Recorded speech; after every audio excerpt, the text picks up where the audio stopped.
welcome to MAASU Spring Conference 2013. Everybody, and I would love to welcome you here and introduce you to my amazing co-director, Matt Ma.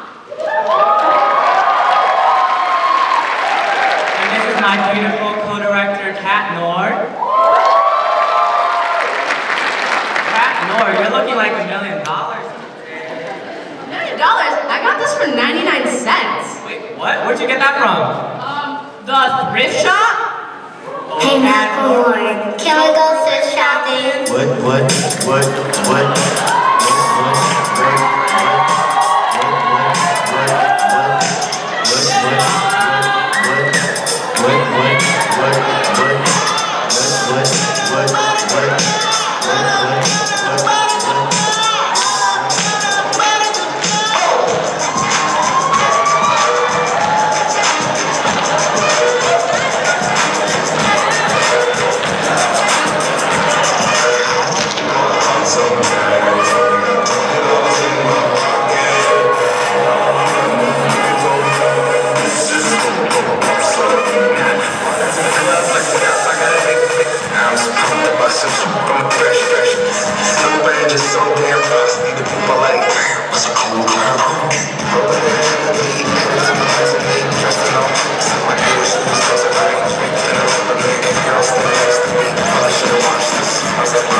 It's 99 cents.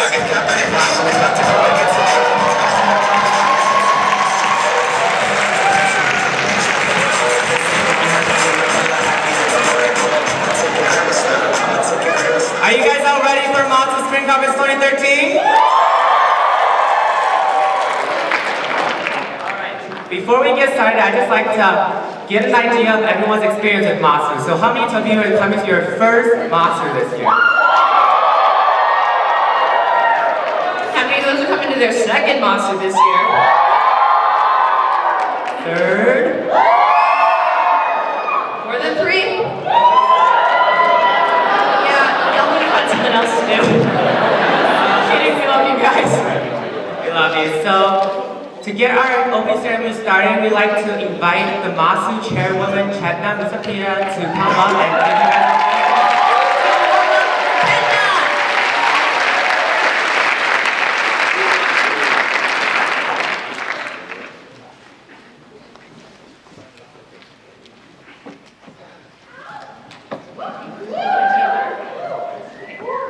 Hello everyone, my name is Chetna and I am the current chairwoman of the Midwest Asian American Students Union. On behalf of MAASU, I'd like to thank our sponsors for this year, OCA National, National Association of Asian American Professionals, Teach for China, and SACE, which is Society of Asian Scientists and Engineers. SACE is a nonprofit dedicated to helping prepare Asian heritage scientists and engineers for success in the global business world. SACE can help you find mentors, become a leader, connect with corporations, and reach your full potential. Their corporate sponsors include some of the top Fortune 500 companies that passionately support SACE and want to hire their students. Their 2013 National Conference and biggest Asian American Career Fair will be held in Philadelphia this year from October 10th to the 12th. Please stand and be recognized.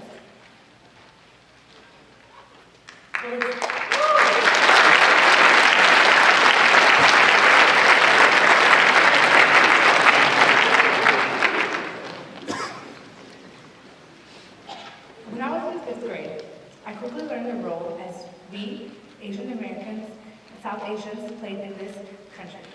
The so-called American dream that I heard in India as a young girl quickly turned out to be nothing more than an urban legend that would leave me feeling disappointed and excluded. 1 month after 9/11 took place, our country was full of fear and confusion. Out of that fear came an increased amount of racism towards South Asian Americans in our country. To many, we became grouped as not individuals, but as terrorists.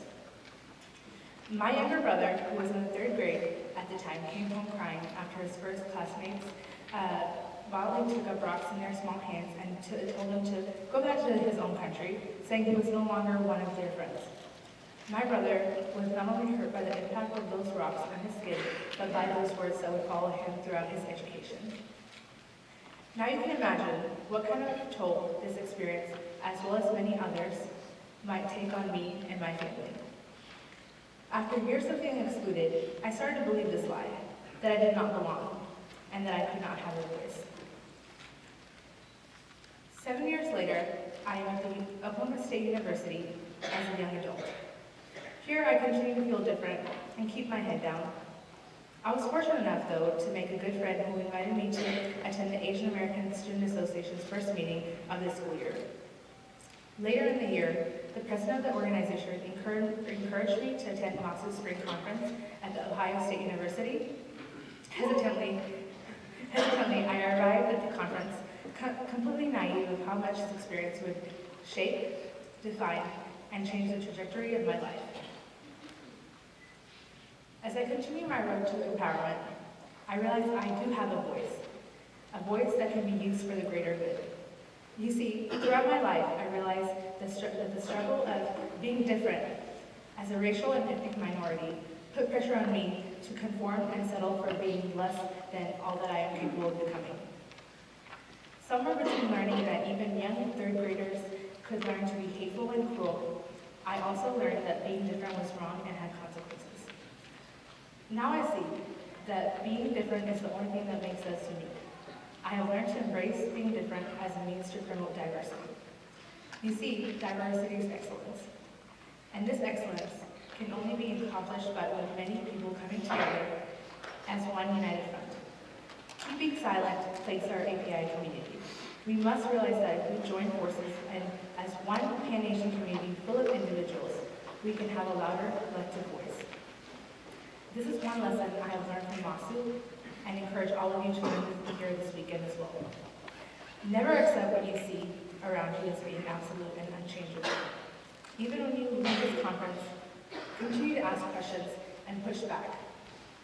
Join me in using this knowledge and awareness to change our campuses for a brighter future. Let's move from learning and being able to see what is wrong to actually combating the issues we see with full force. Through being a member of the Executive Coordinating Committee, the ECC, I have been able to work as part of the team. No, a family. A family we have been through our ups and downs together. I've seen my teammates grow and push into their leadership roles. I've seen them push the boundaries of what it means to be a leader. Each of them encouraged me to push myself past my own boundaries to best service our community. At this time, I would like to invite our Board of Advisors, Executive Coordinating Committee, and our Executive Director to stand up and be recognized.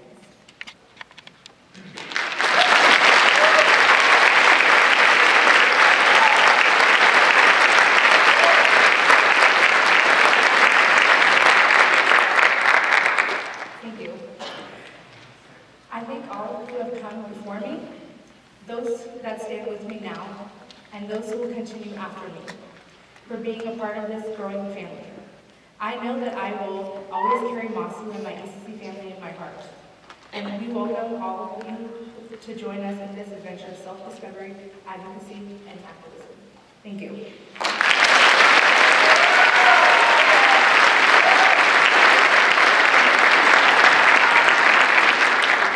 All right, let's give another round of applause to Chad now.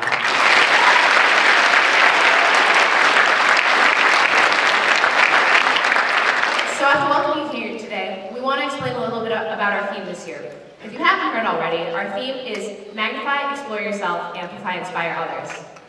And what it means to magnify, explore yourself is to really look deep into yourself and develop an identity.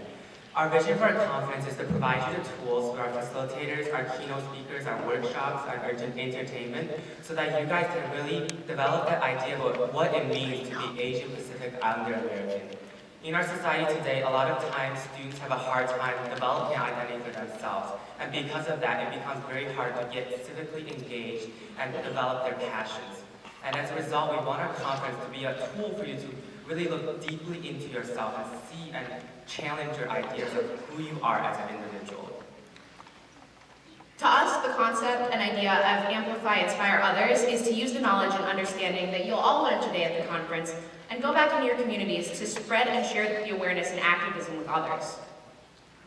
And with that description of our theme, we would like to welcome our first keynote speaker for the conference, George Dong. And we're incredibly proud to have George back. George is actually an alum of the university from 2009, and that year he was also the commencement speaker. Since then, George has been on Teach for America Corps in Chicago and also a Fulbright Scholar in China. And not only that, just shortly after graduating, he has already started and founded his own nonprofit organization called Education Insight that helps to provide eye care for students in need in both the United States and China. So George is really an exemplification of our conference theme, and we're really inspired by him as it is. So we hope that his speech today will inspire the true passions in you as well. So let's welcome George Dong.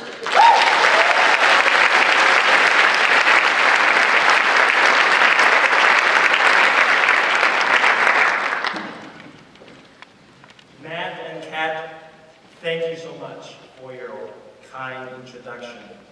First, I want to thank the MAASU Planning Committee for inviting me here and for all your hard work. So right now, I would like all Planning Committee members and all small group leaders, please stand up.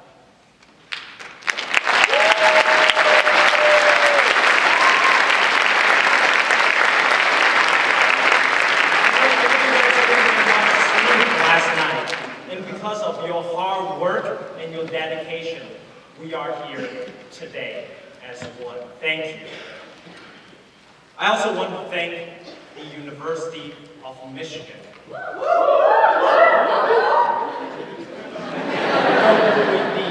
have an important game tonight to play. And this is a school that gave me everything and made me who I am. So I got to shout out to my maize and blue brothers and sisters.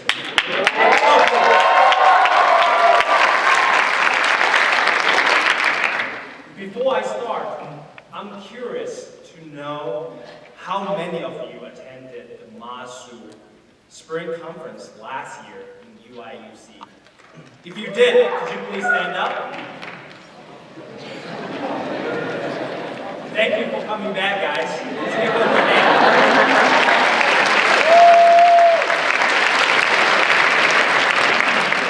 Now, I also want to know how many of you attended the MAASU Spring Conference 4 years ago here in the University of Michigan. If you did, please stand up and be recognized.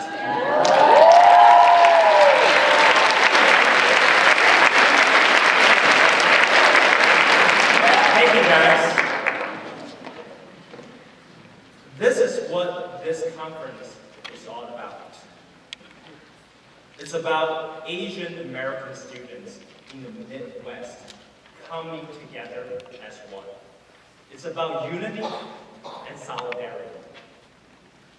I was in your seats 4 years ago as a college senior here.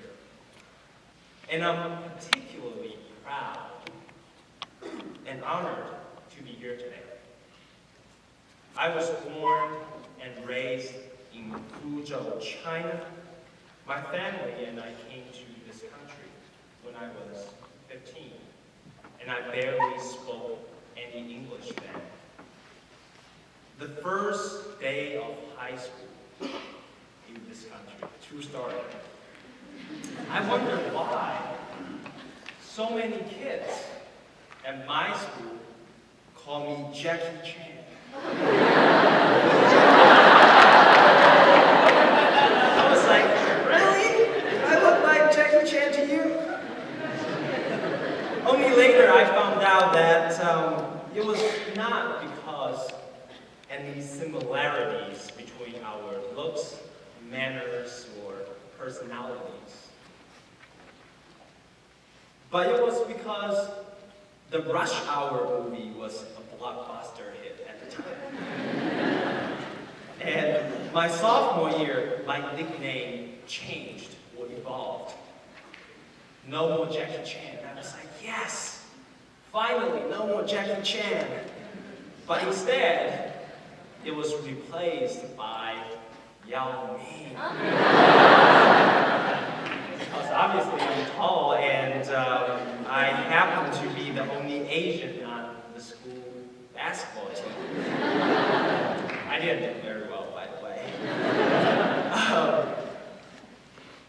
My parents never went to college, and they never had the opportunity to obtain a great education. Unlike my Asian American friends in high school, I didn't need to practice my piano for half an hour or do homework assigned by my parents. Instead, I worked in my uncle's all-you-can-eat Chinese restaurant called Chinese Buffet 2. And I did absolutely everything. I folded wontons, I peeled shrimps, and I bussed tables. And I did it for 5 years. To be honest, I didn't like wiping tables. I didn't like vacuuming the floors. I did not like cleaning the bathroom. I wanted to skate the restaurant business and forge a different path for myself. And I knew early on that the best way to do that is through education. And thanks to a great education at this great institution, thanks to my parents' unconditional love and profound sacrifice, thanks to all my teachers who believed in me before I even believed in myself, I had the opportunity to embark on an interesting and meaningful personal journey as a student leader, as an inner city teacher, as a Fulbright scholar, and as a social entrepreneur. Today, I want to share 3 lessons that I have learned along the way. Lesson number 1. If we start to let go of our self-criticism and self-doubt, we will be surprised by us because we are powerful beyond measure. Let me illustrate this point with my personal story. On February 17th, 2009, my senior year here, I received an email from the University of Michigan in hope of selecting a senior who can deliver a commencement speech in the Michigan Stadium. Anyone who would like to speak must submit a speech transcript, an audio recording of the speech, and a resume. And this opportunity was open to more than 4,000 U of M graduates that year. At first glance, the opportunity was intriguing, yet seemingly impossible. I thought to myself, if I were to apply, why would they select me out of 4,000 graduates? Why? I know that I speak English with an accent. I know that there are so many better writers and speakers in this university. I know that there are people who are much more qualified and has a better story to share than me. And I'm pretty sure many of you who are here today go through the same thought process or a similar thought process in your life. Why should I apply to this job when the company only has a 2% acceptance rate? Why should I run for student government when there has never been an Asian American student government president ever in my school. We ask ourselves a lot of whys. And we have a lot of doubts about our abilities. So we become our own biggest critics instead of our biggest advocates. And we unfortunately become our biggest roadblock to success. But if we can just let go our self-criticism and self-doubt for just one moment, you'll be liberated because you will be more confident, fearless, and unstoppable. Long story short, I applied to be the commencement speaker, and I spent the whole spring break working on my speech, and I went through more than 10 drafts. And thanks to the valuable feedback and wonderful advice by my teachers and my mentors, and some of you who are in the audience today, I was selected to be the student commencement speaker and delivered a speech to more than 32,000 people on graduation day.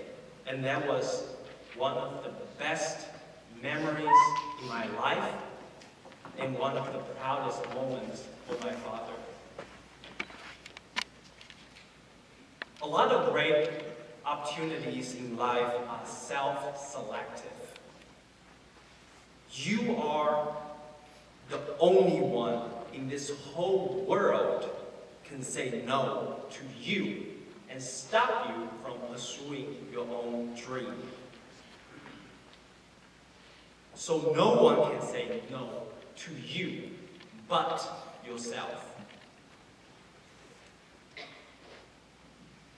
Lesson number 2 is about stepping outside of your comfort zone and work with people who are different from you. Today, the world is increasingly interconnected. We have many problems that are global in nature, whether it's the financial crisis or environmental destruction, whether it's poverty or war. These problems are affecting all communities. There's no one person, one group, one community, or one nation that can solve these problems alone. We have to work together with people who are different from us and be ready to engage in dialogues and build coalitions. As for me, I moved to Chicago after college and taught at Urban Prep Academy for Young Men, the nation's first all-boys charter high school. When I got there, I was the only Asian American teacher. I didn't see myself as an outsider. Rather, I saw myself as a cultural ambassador. At first, my students associate me with egg rolls, dragons, and kung fu.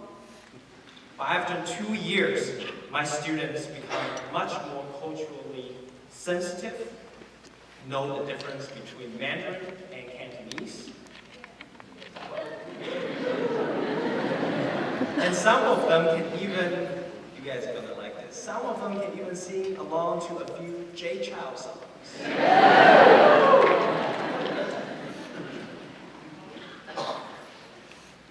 And I learned so much from my students as well. I'm pretty sure you are familiar with this reality on your campus. There are tons of Asian or Asian American student groups.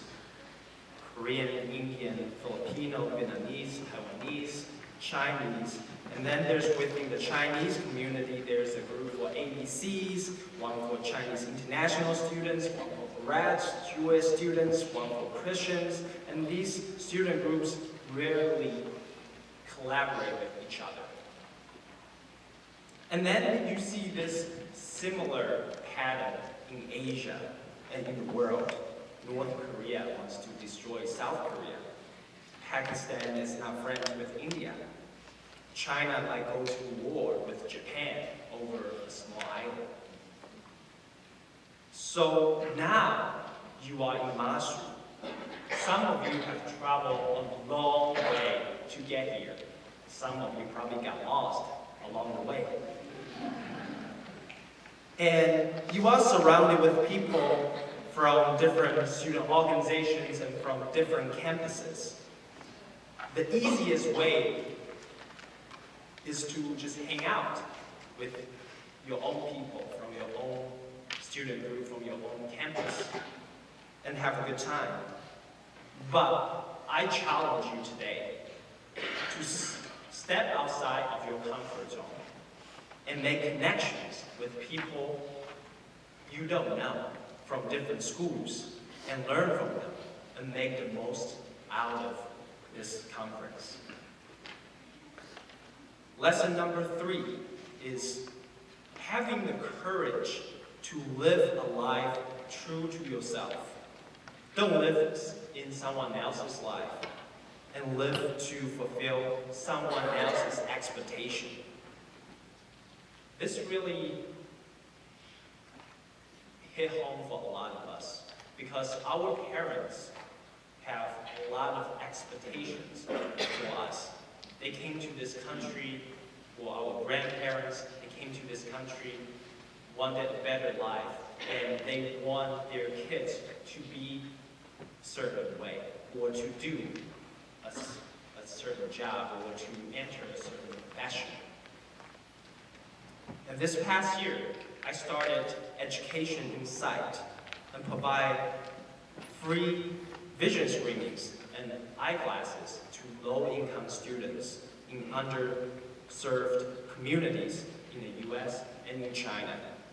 In our nonprofit work, we don't fly first class, no fancy restaurants, no big paychecks. But what we do is that we are on track to provide free vision screenings to more than 11,000 students around the world this year and provide them with eyeglasses that they needed in the classroom.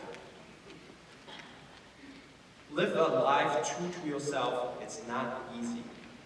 Sometimes our parents object vehemently, and sometimes our relatives look down on us and ask a golden question. So, how much do you make in a year? Or drop a proud line. Oh, by the way, my son works for Goldman Sachs and makes 6 figures. People ask me all the time, aren't you afraid that all your friends will become doctors and lawyers and live in beachside mansions while you struggle to get by financially and try to change the world? Aren't you afraid of career instability or financial insecurity? Aren't you afraid of broken dreams or epic failures? The answer to all these questions is yes. Yes, I'm afraid of all these things, and sometimes I struggle with agonizing uncertainty because there's no corporate ladder to climb and no annual bonus to secure. But I'm motivated not by the monetary rewards, but rather knowing that I get up each and every day because my work is impacting someone's life, maybe just a pair of eyeglasses. As a community, we still have a long way to go. For those of you starting business, you know that among Fortune 500 companies, we only have 7 Asian American CEOs. For those of you who are on the pre-law track and get ready to tackle this task called outset, You know that we have very few Asian American federal court judges. For those of you who like to continue in higher education, you know that only a handful of university presidents are Asian American. But at the same time, we have come a long way as a community. And I'm so optimistic about our collective future.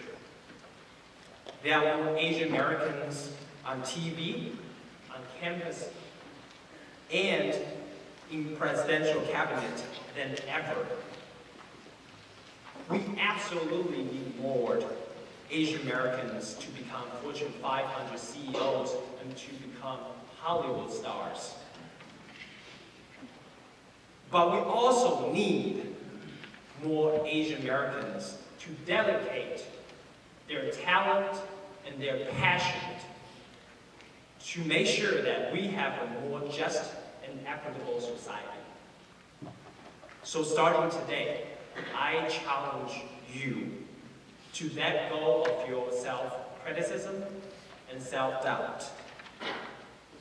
Starting today, I challenge you to step outside of your comfort zone and forge new connections with people who are around you.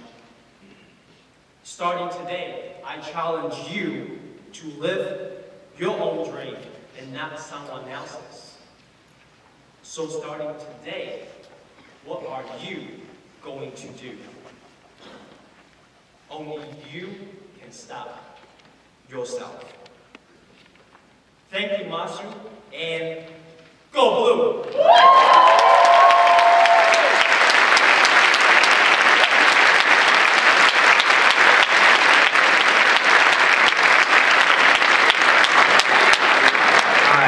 Let's give a big round of applause to George. That was amazing.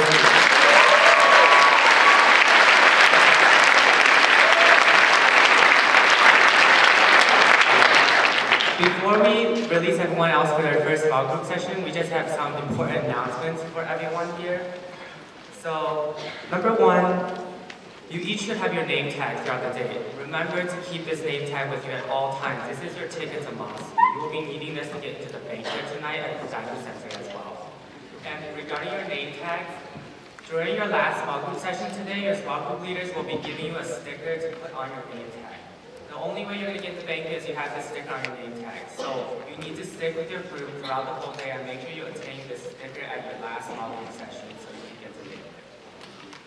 Also, if you find yourself lost or needing something, the MAASU Executive Planning Committee are in the green t-shirts, and small group leaders and volunteers will be in red t-shirts. And so if you need anything, please feel free to ask anyone in those color t-shirts.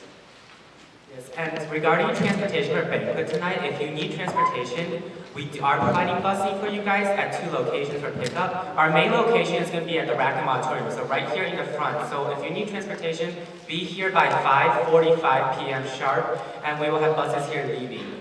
And also, we will have another bus pickup on North Campus for anyone living on North Campus at the North Circle Drive of Bursley Residence Hall. It's behind Bursley Residence Hall, so be there at 5:45 p.m. sharp. Also, for anyone going to ECC elections and the 2014 Spring Conference bids, that's going to be in Angel Hall, Auditorium B, between Auditorium D, as in dog, between 12 and 3 p.m.